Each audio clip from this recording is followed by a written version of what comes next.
Em primeiro lugar, a gente precisa elogiar quando há servidores, como é o caso da doutora Eliane, que atuam para combater os focos de corrupção que existem dentro de governos, aliás, de qualquer governo.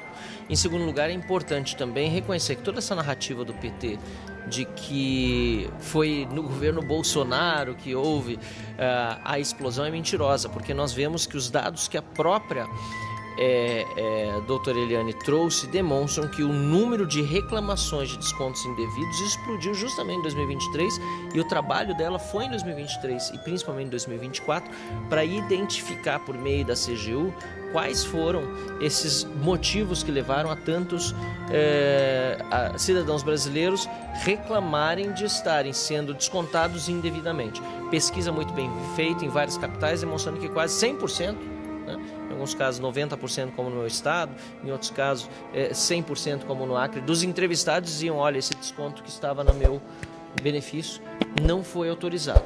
Então foi um trabalho bem feito, mas a pergunta que fiz e que fica no ar ela levou para o seu superior imediato a informação, porque ele inclusive precisava saber o que acontecia no âmbito do trabalho dos seus subordinados, dentre os quais a própria doutora Eliane.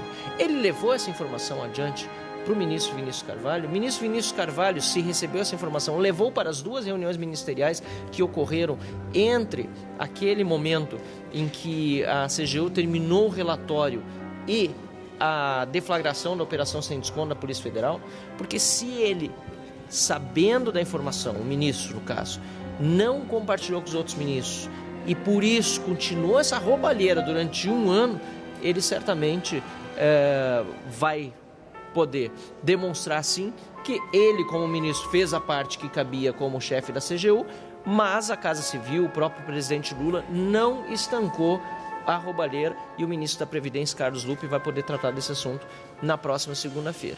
Agora, se o ministro Vinícius Carvalho não foi diligente com essa informação, ele que responde por prevaricação. A gente precisa descobrir quem foi, mas alguém aí falhou no âmbito político dentro do governo Lula para que essa roubalheira fosse estancada antes da operação sem desconto da Polícia Federal, que levou quase um ano para acontecer entre a identificação da CGU de que havia esses descontos indevidos e, portanto, esse roubo dos aposentados e a efetiva deflagração de uma operação policial. Deputado, as expectativas para a segunda-feira que vem, para a nova reunião? Acho que é a reunião que mais atenção vai chamar desde o início da CPI, eu não tenho dúvida disso. Vai haver muitas coisas ainda pela frente, inclusive a convocação do Careca, que vai acontecer também, provavelmente nas próximas semanas, mas essa de segunda-feira é importante porque o ministro da Previdência era o ministro Carlos Lupe quando a operação sem desconto foi deflagrada. Inclusive, ele caiu, como decorrência dessa operação e da pressão que Câmara e Senado fizeram. Lembro bem que na Câmara dos Deputados nós tivemos uma reunião muito tensa com ele, uma convocação foi feita ao ministro, uma aposentada de nome Eximar estava ao meu lado e chorou no momento por causa dos descontos que foram feitos no seu contra-cheque, que ela precisa, que ela tem necessidade, como todos os outros aposentados que têm sido roubados, e certamente isso contribuiu também para a queda do ministro naquele momento. Agora, ele vem para cá na condição de ex-ministro, aliás, ex-ministro duas vezes, porque ele já na época do governo Dilma tinha sido demitido por denúncias também de corrupção. Ele vai ter, na segunda-feira, a oportunidade de explicar melhor o que aconteceu sobre o seu ministério e como pode que, repito, mais de um ano depois de a CGU fazer o trabalho identificando essa roubalheira, ainda assim o Ministério da Previdência não fez o seu papel de demitir quem estava roubando dentro do INSS, por exemplo, de identificar os sindicatos fraudulentos, enfim, fazer o papel que cabia como ministro de evitar que essa roubalheira acontecesse. E se não fez o seu papel como ministro, fica a pergunta, foi omisso ou foi cúmplice e beneficiário? Carlos Lupe vai ter muita explicação a dar na próxima segunda-feira. Deve haver uma oitiva do ministro Vinícius Carvalho também?